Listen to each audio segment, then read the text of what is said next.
Coming up on the Sports Reporters. What additional evidence came to light that led them to make the arrest and to start prosecuting the case? Jeremy, that is the million-dollar question, because as far as we can tell, what the police had gathered and the evidence they had in 2009 and 10 was unchanged until the time that Rashaun Jones was arrested in 2021.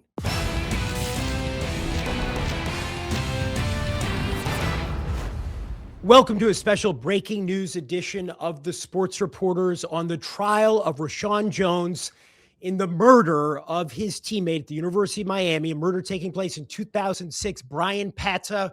Pata was a defensive lineman for the Hurricanes. He was expected to be selected in the 2007 NFL draft. He was murdered in front of his apartment in Miami in November of 2006. 15 years later, Jones was arrested. He was tried.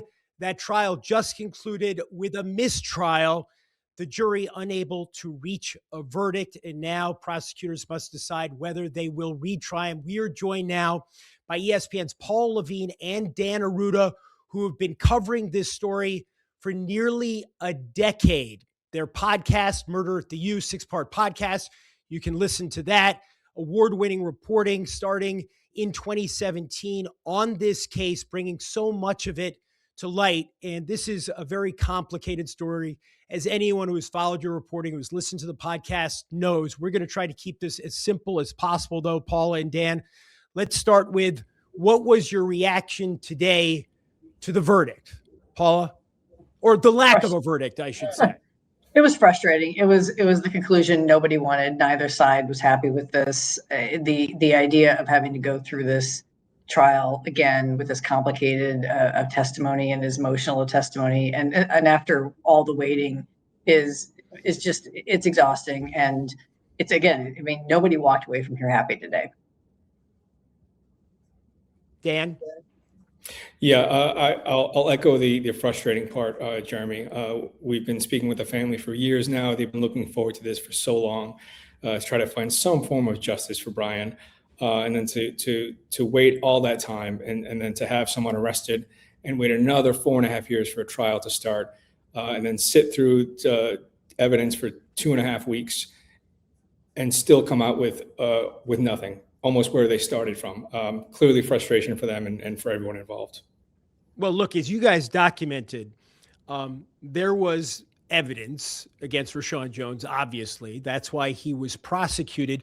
What was really the content of that evidence that after 15 years led the authorities to charge him with his teammate Bryan Pata's murder? Paula? I think it comes down to two categories. One is, and most of it was highly circumstantial. The state was trying to prove that there was a dispute between the two over a girl, that there had been a fight between Rashaun and Bryan, that, you know, there were people who said that Rashaun had a gun and that this gun matched the type of gun that an expert believes was used to kill Bryan. The gun was, there was no murder weapon ever found. And, you know, other things that would definitely fall under the category of circumstantial. And then on top of that, they had what they called an eyewitness, which was at the time a University of Miami writing instructor who said he saw someone leaving the scene of the apartment complex shortly after Bryan was shot. And this person later picks a photo of Rashaun Jones out of a lineup and says, that's the guy. And as you guys, again, documented, there were issues with that eyewitness testimony. Dan, what were some of those issues? Well, the defense, stressed that the identification came in a dark parking lot. They only passed each other very, very quickly. So Connor, who also had issues with his eyes, wore glasses, did not have glasses on that day. Diabetic. So the brief encounter, wearing eyeglasses, dark, it was all circumspect, the identification that was made. And then not only did they not identify Rashaun right away, it was 7.5 months later until he finally picked Rashaun out of a lineup. So waiting all that time to finally pick Rashaun out of the lineup gave the defense a lot of bullets to fight his identification. There was also an issue, of course, with the prosecution actually presenting this witness, which is its own story, Paula, and you guys play an extraordinary role in that component of this. Right. I think that story speaks more to the prosecution and the police's overall pattern of missteps in this, which was when this summer when they were talking about bringing this man, Paul Connor, to testify, they said, well, we can't find him, and we have evidence that indicates that he's dead. And ESPN found that he was not dead, that he was living in Louisville, Kentucky. Although in this period of time since he last gave a deposition, his memory had degraded to the point where I think there was a general agreement that he was not fit for testifying. He couldn't remember what he had said a few years earlier. But to the point of why it matters, it's just one thing in a string of evidence and evidence gathering that it was proven the state was just not doing a great job. And let's take a step back for a moment here. Again, if you've listened to the podcast and it's an extraordinary piece of reporting, Murder at the U, or you've read some of the stories you guys have published over the last several years, really lays this out in complete form. But, this is a murder that takes place in November of 2006. A decade later, there is this press conference where the Miami police basically ask the public for help, finding leads, solving this unsolved murder. And then how does ESPN become involved, Dan? Well, Miami-Dade police actually reaches out to ESPN because they are trying to find some new people that will give them some information. So they asked if College Game Day would produce a story about the 10-year anniversary of Bryan's death. College Game Day it's not really their kind of story, but some reporters and producers at ESPN decided, well, let's start looking into this story and see what we can find out. And that's what kind of led us to start interviewing Bryan's family and teammates, anyone involved with the case, police. And eventually we figured that we had enough to write a story in 2020. Right. So you guys write the story in 2020. And in the course, again, of the reporting that you do about the murder of Bryan Pata, his relationships, you uncover a lot of people who might be called suspects. Right. A lot of that came from, we ended up having to sue for these records. And through what we got from the Miami-Dade Police Department, and then also what came out at hearings that were had in our public records case, we found that there were a number of different people who were being looked at in terms of, some of those people had ties to Bryan, others were a little farther afield. But the police all along had kept telling us, so everyone's a suspect. There's not one particular suspect. But what we were able to determine was that actually wasn't true, that there actually was someone that they identified very, very early on. And that person was Rashaun Jones. Yeah. Well, and again, you mentioned this beef. And at the time of his death, Bryan Pata's girlfriend, she had once been Rashaun Jones's girlfriend. But on the day of the murder, where was Rashaun Jones? What was going on with Rashaun Jones, Dan? Yeah, earlier that day or in the morning, Rashaun Jones had been called into Larry Coker's office, who was the head coach at the time at Miami, where he was suspended for the second time for failing a test for marijuana. So Rashaun leaves the Heck Center, the University of Miami's practice facility, and he says he goes home. We can see from call records that once he gets home, he changes his phone number, which again led to a lot of questions about why he would do something like that. But as far as we know, and as far as Rashaun has maintained this entire time, he goes home and he stays home all day. Okay. And there's no dispute that he and Bryan Pata did not get along. That's something that people know about, and it has to do with the mutual girlfriend or the girlfriend that they were with at separate times. And there's also, some people say, an element of jealousy here, right? That's the prosecutorial theory, at least, right, Paula? Yeah, that's one of the theories, is that they're looking at Bryan Pata, who, as you mentioned, was likely to be drafted in the 2007 draft. He was, a star player, and changed position, was doing really well. On the other hand, there was Rashaun Jones that, the day of the murder, he had just been notified that he had failed his second drug test. He was having a 2-game suspension.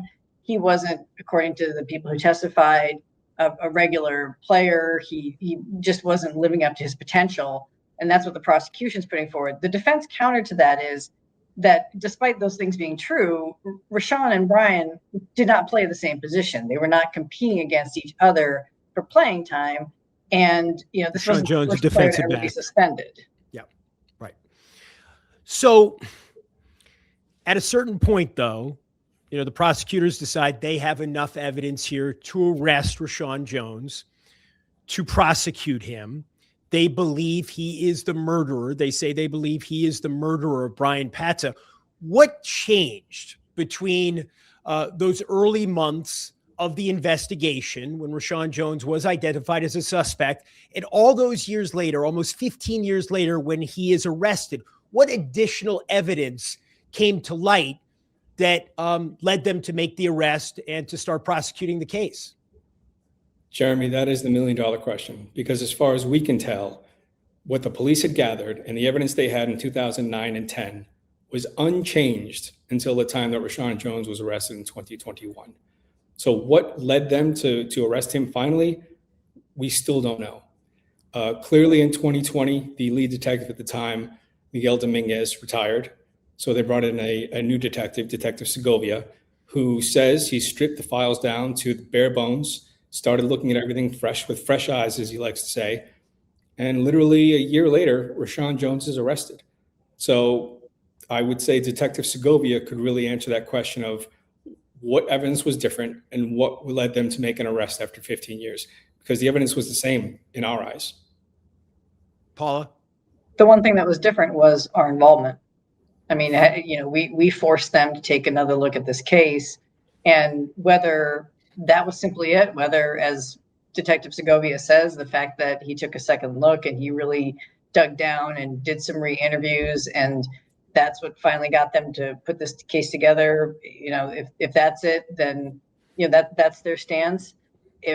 But at the same time, our lawsuit, our involvement, our putting the public eye on this case again was a part of it. And but again, they have admitted before that aside from just maybe fleshing out some of those additional details, as Dan said, there was no substantial new evidence, no smoking gun, nothing that came up in that period of time before they made that arrest. Just that they put things together better and made a better picture. And it's so interesting as well, right? Because they specifically reached out to ESPN for help here. Yes, I don't think they were expecting us to shine a flashlight into their work. I think what they were looking for was a piece on Bryan, so that someone who was possibly a teammate of his many years later could look back at that time, who was maybe unwilling to speak around the time of Bryan's murder, who was maybe willing to come forward later, now that they had a chance to mature, maybe they had a family, maybe they saw things differently. So that's really what Miami-Dade wanted, us to do a piece about Bryan so that one of his teammates who had information could come forward. What did the Pata family think about the case against Rashaun Jones, Paula? The Pata family had been told a very, very long time ago by someone who had a connection to the case that the police were looking at Rashaun Jones. And I think that from what we've heard, they really held on to that, and they have believed for a very, very long time that he was indeed the one who was responsible for Bryan's death.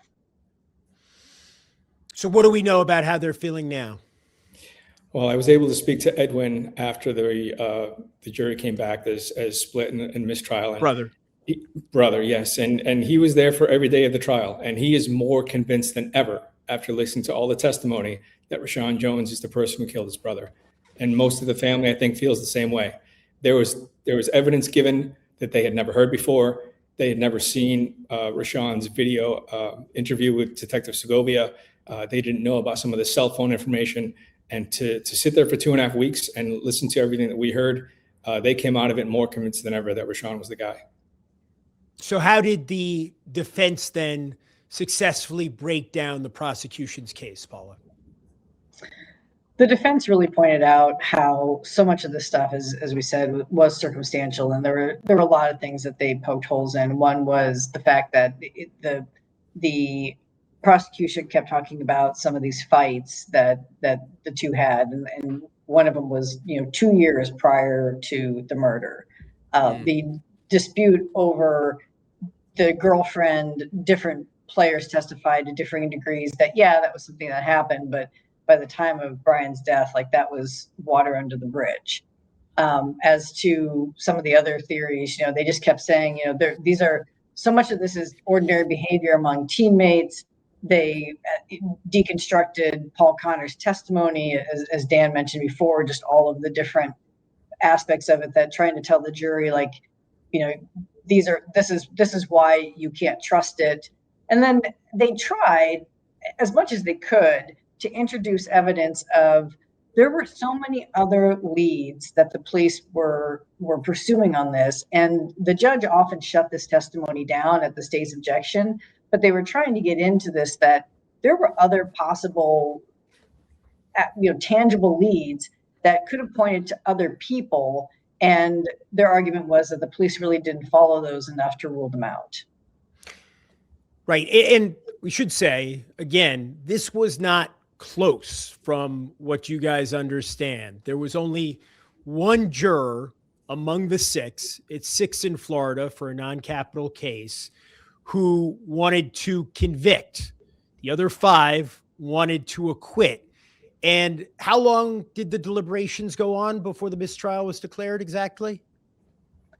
So jury deliberated on Thursday for maybe 5 or 6 hours. Then they went away for 3 days because there was no court on Friday. So they came in Monday morning, and after only being there for about a half an hour, they had already sent the judge a note saying they were deadlocked. So she asked them to continue to deliberate, which I think they did for another hour and a half, maybe 2. And they came back and said, we are still hopelessly deadlocked.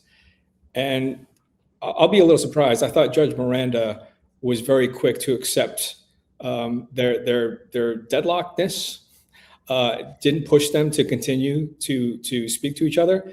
She was resigned to the fact that they weren't going to fix this. I'm not a lawyer, right? I think they call that the Adams charge, right? When they tell the jury to go back and deliberate again, and usually, and often it might be more than one instance in which they're told to go back and deliberate, especially in a significant case like this. But I guess when they said hopelessly deadlocked, and you're talking about one person who can't be moved off their position, that's it, right? So where does the state, where does the prosecution, where do they go from here, Paula? Well, I think they're going to meet tomorrow to figure out if they can schedule something within the next, a few weeks in terms of like getting things rolling again. They have a 90-day deadline to bring this to trial again. As to when that happens, what that looks like, I think so much of that is still up in the air. The way that this investigation was conducted over the course of the last 20 years, the failure to secure a conviction here, to convince only 1 out of 6 jurors, all of this stuff, what does it say about the authorities who've been involved in this case, Dan? And you've been working with them, reporting on them for a long time. Jeremy, it's interesting. Paul and I and some of our team flew to Salt Lake City back in 2019 or so to speak to a cold case unit. We had them look over the complete police file. We gave them copies of all of our interviews. And one of the things that they came back with was that this case was very solvable, but it was solvable early. And too much time had now passed for any jury to really come back with a guilty verdict. So I think what we can say is, if Miami-Dade police had gone at this harder, quicker around the time of the murder, that they probably could have been able to solve this. Paula, any final thoughts? I just think this is going off of what Dan was just saying. It's a real look at the criminal justice system and just how how many mistakes were made in this, and how many opportunities I think were squandered. And when you get to trial and the sides are arguing over evidence that just came in on something that happened, a decade ago, it's just a real mess. And I think it's, for anyone, regardless of what happens with this, whether the Pata family gets a conviction here or not, I do think that someone needs to apologize to them for what they've been through. I mean, this case should have, as the people we consulted, the experts, this case should have been solved. There should have been a resolution to this a long time ago because the pieces were there. And I know you guys are going to continue to report on this. You are taping another episode to wrap up the podcast series, for now anyway, Murder at the U. When will you be posting that? It's still to be determined. In the next few weeks, we think. Okay. Dan Arruda, Paula Lavigne, thank you for joining us. Appreciate it. Thanks, Thank Jeremy. you.